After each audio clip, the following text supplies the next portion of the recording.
Okay, so today we're going to move on. Last week, Pastor talked about Mark chapter 8, and today we're going to get into chapter 9, which covers the transfiguration. So if we think about the life of Jesus, we have his birth, which is an incredible event, and as Christians, we celebrate that. And then we have his death, which is also an incredible event that we celebrate. In the middle, we have the transfiguration. And I would like to propose that that's probably the third most significant event in the life of Jesus. He did a lot of things when he was on the earth in the 3 years of his ministry. He healed the sick, he cast out demons, he fed people when they needed it, he taught the word, he was a good friend.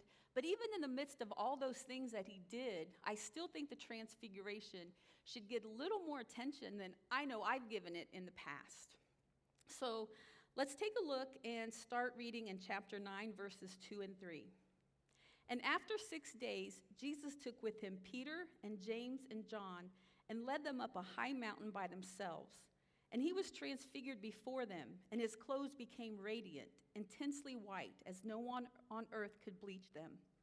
So when I read this, the first question I have is why only Peter, James, and John? There was 12 disciples, but yet he only took 3. And I think it could be because they were amongst the earliest disciples. They had been with Jesus the longest and were considered to probably be his best friends. And I like that explanation. When I was reading through some different commentaries, I did read one that said it could be that they were the 3 most to get in trouble. And so Jesus was trying to keep them close. If we think about Peter and his personality, he was known to be a little inconsistent. He sometimes would speak before he thought, and a lot of times put his foot in his mouth. And then we have James and John, who Jesus called what? The sons of thunder. Yep, good job. Why? Because they were fiery, and sometimes it seemed like they were just looking for trouble. So that's another theory. Could be a good one. Now, the high mountain where the transfiguration took place is thought to be Mount Hermon. Mount Hermon was the tallest mountain in ancient Israel on the northeast boundary, and it was about 9,200 feet tall. It was certainly higher than all the others in the area. So now we've got the who, Jesus, Peter, James, and John, and we've got the where, we think it's Mount Hermon, and then this verse just gets right into it. And the end of verse 3 says, he was transfigured before them, and his clothes became radiant, intensely white, as no one on earth could bleach them. So let's talk about what transfigured means and make sure we got a good understanding of that. So if you look it up in the Oxford Dictionary, it means to transform into something more beautiful or elevated.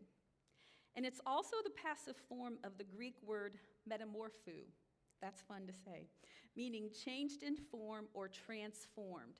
So that sounds familiar, right? Because we all know the word metamorphosis, right? When we're talking about caterpillars and butterflies. So metamorpho describes a change on the outside. A change on the outside that comes from the inside. So I want to make sure we're clear on a couple things that transfiguration is not. So first of all, on the left-hand side, you see a bright light, and it looks like it's shining down maybe from the heavens, from the sky. You could also think of maybe some spotlights shining down on someone or something. The transfiguration is not that. It's not external lights shining down on Jesus. And then on the right, you see some kind of novelty item. It's a glow-in-the-dark Jesus. It's not that. You remember those toys? I know I had them back in the day where you would hold it under a light or a lamp for a long time, and then you would turn the lights off and it just glue in the dark. Am I the only one? Okay, but it's not that. Jesus did not simply just glow.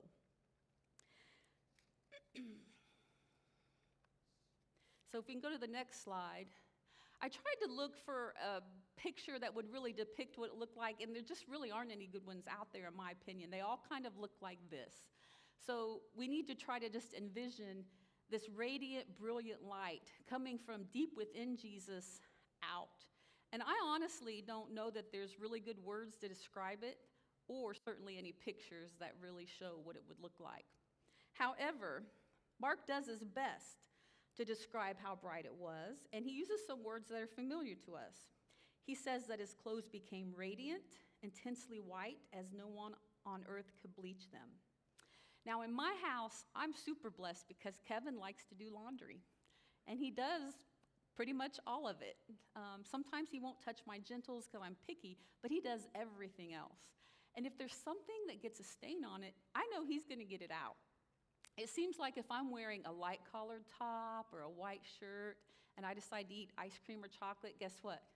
It's going to end up on my shirt. It's just a given. But I know if I take it to Kevin, he's going to get that stain out.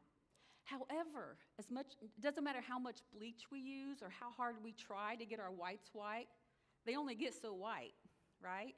When you get that fresh new pair of tube socks, after you've worn it a couple times, they're not bright white anymore. So Mark is trying to help us understand. You can try to bleach your whites, but even all the bleach in the world cannot really depict this bright, radiant light that was emitted from Jesus. So now we've got the what. We've added the what to the who and the where. So the next question is, why was Jesus transfigured? So I want to back up a bit and think about what Pastor talked about last week in the end of Mark chapter 8. So in Mark chapter 8, Jesus had just asked the disciples two questions. The first one was, who do people say I am? And then he followed it up with, who do you say I am? And Peter answered, you are the Christ. And so then Jesus went on to teach them about the suffering that was to come, that he was going to die and rise again. And that they would also have to suffer on his behalf. And if you remember, Pastor also mentioned that most of the disciples were martyred. So they did, in fact, suffer on Jesus' behalf. So what a downer was this, right? This was the ultimate negativity. You know, Jesus is their best friend, their savior. They've been following him, serving with him. And now he's telling them, look, it's going to get ugly. I'm going to go to the cross. I'm going to suffer. I'm going to die. And I'm going to rise again. And guess what? You're going to suffer too. So imagine what that felt like. So this was difficult for the disciples to understand and accept. And it may have caused them to begin to lose some confidence in Jesus. But on the mountain, when Jesus was transfigured, they saw him in his full glory. So before this, as they walked and worked with Jesus, they had only saw him as a man, because Jesus mostly was able to keep his glory under wraps. But in this moment, he did not. And he showed his full glory and revealed it to them. So the brilliant light of the transfiguration revealed who he was all along. Not just a man, he was the King of glory. And so it reassured the disciples that he knew what he was doing. Even if what he told them was coming was going to be bad and negative and full of suffering, it was the plan, and Jesus knew what he was doing. So this will lead us to our first point, which says, when we experience God's glory, it reminds us that God knows what he is doing. And I think that's important because, certainly we haven't suffered what Jesus did or what the disciples did, but we all have trials in our lives and we all go through things. But we need to remember that if we're a child of the King, he knows what he's doing and he has a plan. So let's move on to verse 4. It says, and there appeared to them Elijah with Moses, and they were talking to Jesus. So think about it. Moses had died around 1,400 years ago by this time, and Elijah was taken up to heaven around 900 years ago. Yet here they are with Jesus in front of the disciples, right before their very eyes. So why do you think this was? It could be to give the disciples confidence in life after death. They knew that Moses and Elijah had moved on, but yet here they were. So it would be easy for them to realize, okay, so if Jesus says he's going to die and rise again, he means it because I'm witnessing it right here. And then it might also help them be more reassured in their own time of death, that they would be with Jesus again and they would live again. The next question I had was, okay, so why is it just Elijah and Moses? Why them? Why not Abraham, right? Abraham was the Hebrew patriarch. We know him as Father Abraham. I see this out there. You know you want to. Is that even a thing anymore in kids' church? Does anybody know? Do they sing that song? Anybody know what I'm talking about? Okay. Couldn't help it. Last night when I got in bed, that song was just playing and playing on repeat. So I decided I would share it with you today, and you're welcome. Hopefully it's in your heads now. So why not Abraham, right? And why not maybe, let's say, Jeremiah? Jeremiah was a prophet in his own right, but yet it's just Moses and Elijah with Jesus. So Moses represents those who die and go to heaven and the law, and Elijah represents the prophets and those who are caught up to heaven without death. One commentary that I read said it like this, and this is the connection, I think. The earlier stages of God's revelation, which is the law and the prophets, met together with the present revelation, which is the Son, and God the Father confirmed it all. I think that's really great. And then the end of verse 4 says, and they were talking to Jesus. So about what? It doesn't really say right there in that moment. But if you look at Luke 9:30 and 31, it says, and behold, two men were talking with him, Jesus, Moses and Elijah, who appeared in glory and spoke of his departure, which he was about to accomplish at Jerusalem. So they were talking with Jesus about his death and what he was going to accomplish. Okay, so let's move on to verse 5 through 8. And Peter said to Jesus, Rabbi, it is good that we are here. Let us make 3 tents, one for you, and one for Moses, and one for Elijah. For he did not know what to say, for they were terrified or afraid. And a cloud overshadowed them, and a voice came out of the cloud. This is my beloved Son. Listen to him. And suddenly, looking around, they no longer saw anyone with them but Jesus only. So here we've got Peter. We've kind of already established that he was impulsive, he was inconsistent. Sometimes he would speak before he thought, and I think that's kind of what he did here. I mean, out of all the things he could have said in this glorious moment, he said, let's build 3 tents, which seems kind of strange to me. Why did he do that? Before I get into that, I'm just going to share that I relate to Peter. Anybody relate to Peter? Maybe think a little bit.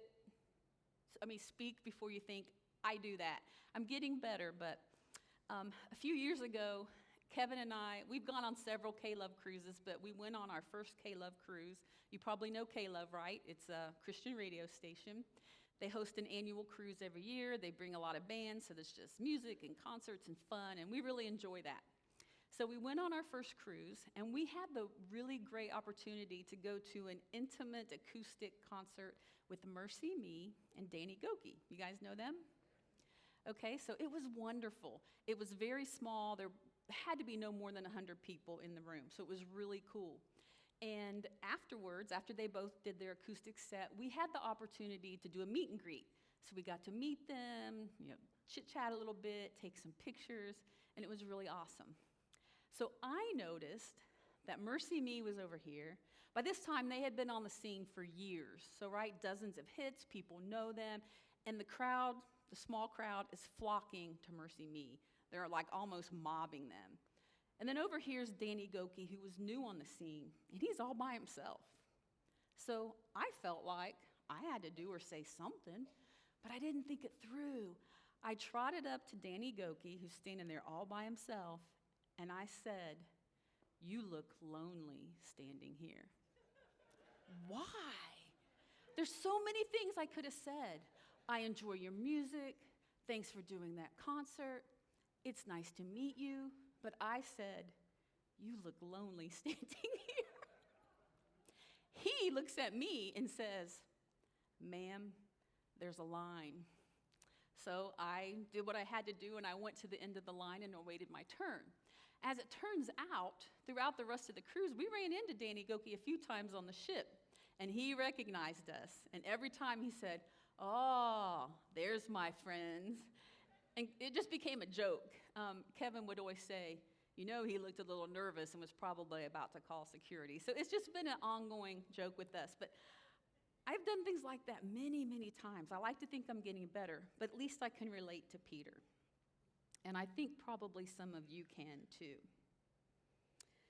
So we just talked about, Peter said, let us make 3 tents, one for you, one for Moses, and one for Elijah. But why did he say this? It could be that Peter realizes, he truly does realize that this is a significant event, right? It's awesome, it's wonderful, and he just wants to stay in that moment. He doesn't want it to ever end. And so he says, let's make some tents. We can just stay in our tents and we can be here forever. We can forget about all that suffering stuff. We can just live here in your glory. But there's a couple things wrong with this. One is that obviously can't happen, right? Because it's not God's plan. Jesus was going to the cross. He was going to suffer and die. So just trying to hang out in some tents and bask in the glory isn't going to work.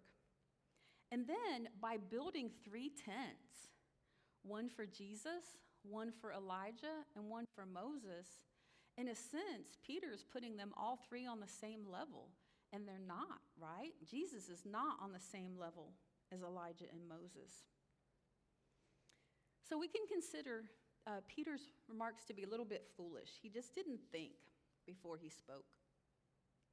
And in verse 7, it says that a cloud overshadowed them. Now, this is the same cloud that is mentioned many times in the Bible, and I'm not going to go through all of these. We're not going to talk about them in detail, but there's some references here on the slide. And this cloud of God's glory is called Shekinah. Shekinah means dwelling or presence. So it's the same cloud that stood by Israel in the wilderness, the same cloud of glory that stood by the door of the tabernacle.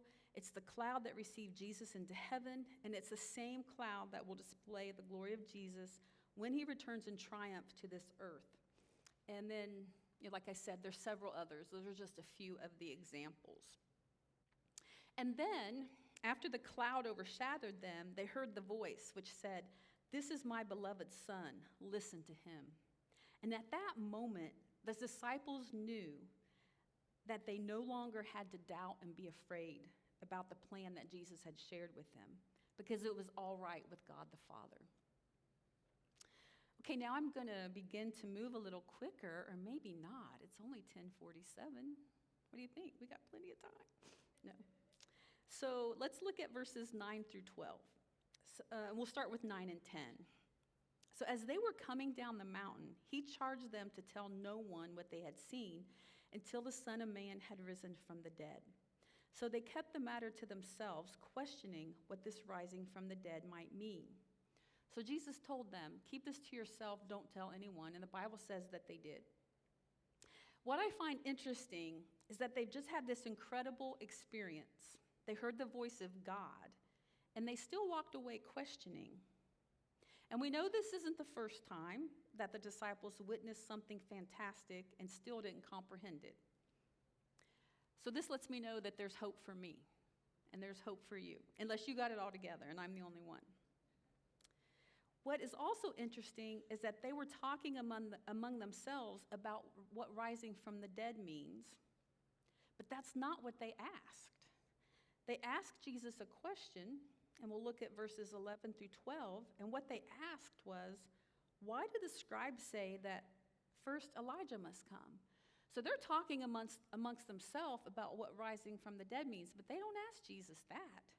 They say, why do the scribes say that first Elijah must come?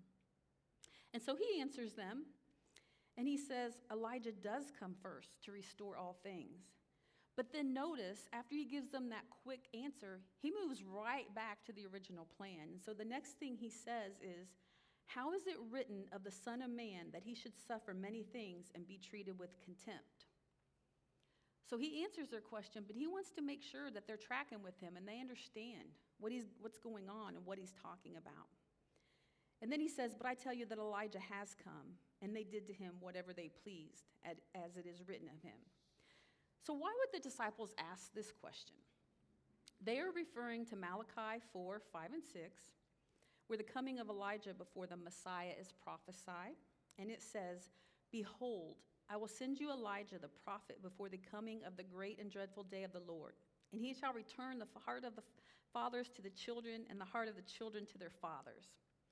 So they know that. They've heard that prophecy. And so they're saying, if you're the Messiah, where's Elijah? What they didn't realize is that Jesus was referring to his second coming. And he doesn't make that clear to them, even at that time, but what he does do when he answers is he confirms that the prophecy would be fulfilled by saying Elijah does come first to restore all things. So now they're well aware of the glory of Jesus, but they're still struggling with the overall plan. So this is going to lead to the second point, which is there's a delicate balance between heavenly mindedness and earthly mindedness. So the disciples get that Jesus is the Messiah, and they have now experienced him in all of his glory, but they're still struggling with the plan, the ugly earthly stuff that Jesus must suffer and die. We need to have our minds on the things of the Lord, and we need to be aware of working with him in regards to what he's doing on the earth. We simply can't just float around on our spiritual cloud and over-spiritualize things, right? You heard that, I think there's a saying that says, don't be so heavenly minded that you're no earthly good, right? I don't think that's the best saying, but I get what the author of that phrase meant. So let's back up to Mark chapter 8 just for a moment again. Remember, Jesus asked the disciples who he was, and Peter said, "You are the Christ." That same story is told in Matthew chapter 15. Peter answers the question saying, "You are the Christ," and then Jesus says, "Blessed are you, Simon Bar-Jonah, for flesh and blood has not revealed this to you, but by my Father in heaven." So here, Peter's heavenly minded. He's tracking with Jesus, and Jesus gives him props. He answers the question, and Jesus is like, good for you. You knew the answer. You understand what's happening in the heavens. And then, also in Mark 8, Jesus starts teaching about how he's going to suffer and die. And if you remember, Pastor talked about it last week, Peter took him aside and rebuked him because he didn't want to hear it. He didn't want to know that Jesus was going to suffer and die. And what does Jesus do? He calls him Satan. So in this moment, Peter's like too heavenly minded. He's not tracking with what Jesus wants to do here on the earth. He's missing the master plan. Jesus says, "I say to you that Elijah has already come." So here Jesus is referring to John the Baptist and his ministry. And this is a whole nother thing. I'm not going to spend a lot of time on it because it's not really the main focus of today. So I'm just going to keep moving. So now I'm going to get to the last point this morning. Woohoo! And the last point is, while we are recipients of God's glory, we are also called to be participants of God's glory. So glory is not really an easy word to define. If, let's say, I said to someone, I play the drums, and they didn't know what a drum is, they'd be like, well, what's a drum? And I could easily say, well, there's a snare drum. It's about this big. It's got a pliable top on it. On the bottom, it's got some wires with beads, and when you hit the drum with the stick, it makes a noise. And they would be able to pretty much track with that and understand what I'm talking about. But what about beauty? Beauty is hard to define with words because we all see it differently. And glory is like that. It's hard to put the exact words to what glory is. But I do know that I've seen glimpses of God's glory all throughout my life. And you probably have too. I know that when I look back at my 15-year-old self, who was so broken and lost, who felt unloved and forgotten, who thought the only way out would maybe be death, and decided to take aspirin and overdose because I didn't think living was worth it anymore. And then I look at my life today.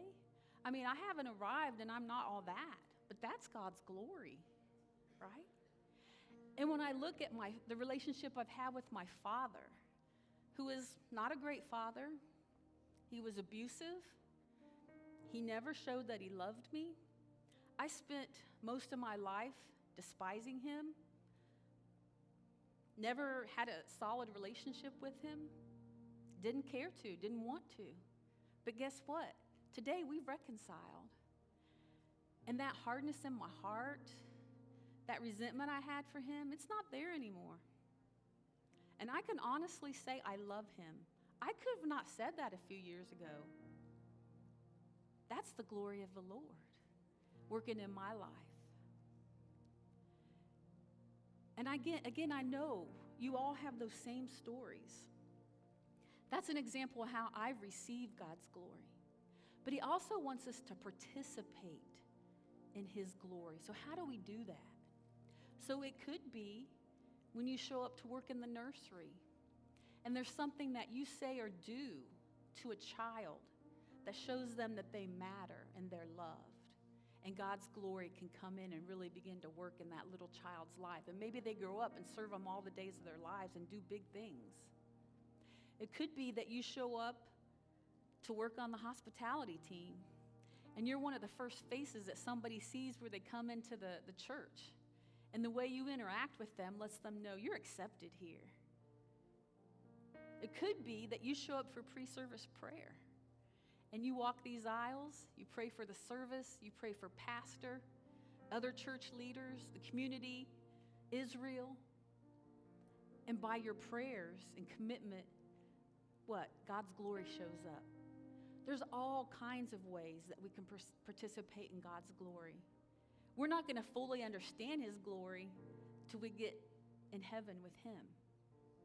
But we can certainly be vessels of his glory while we're here on earth.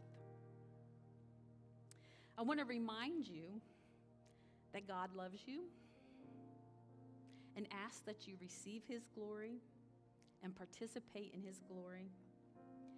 It will make a difference in your life, and you'll make a difference in the lives of others and in the kingdom. I think the biggest example of God's glory is when a sinner acknowledges him and we become a child of the King. He washes our sins away, restores us to right relationship with him. That's the start of experiencing God's glory in your life and being able to share his glory with others. So there could be someone here today who hasn't done that or experienced that yet. Or maybe you're not sure. So I would encourage you to do that today to make sure. So what I would like to do, if I could get a couple of altar workers at the back, we're not going to make a big deal out of it, but if you have something you need to pray about, some kind of a need, or you want to make sure that Jesus is your Savior, find the altar workers in the back and pray with them. Watching our video. If you liked it, share it with a friend and subscribe to our channel. We go live every Sunday at 10 a.m. Eastern Time. Don't forget to follow us on Instagram, Facebook, and Twitter. You can also support us by clicking the Give button. This allows us to continue to impact our community as well as help missions across the globe with the love of Jesus Christ. Thanks again for watching.